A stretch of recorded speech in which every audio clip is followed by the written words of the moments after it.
50 కానీ ఎక్కువ పోవట్లేదు. అందరూ ఇట్లా పోవచ్చు కదా మెల్లిగా.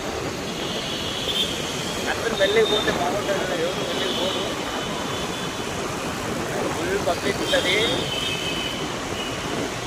చూడండి ఎడితే ఫుల్ ఉంది మామ, తగ్గేదే లేదంట మామ.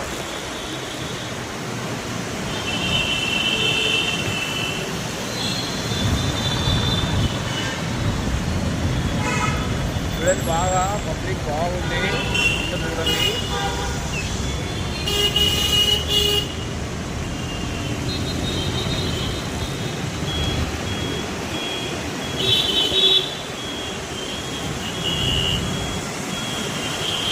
వర్షం అయితే హైదరాబాద్ అంతా వర్షమేమమ్మా. ఇదే మన ఊరు పల్లెటూళ్ళలో వర్షం పడిందనుకో రైతులందరూ బాగుపడతారు కదా.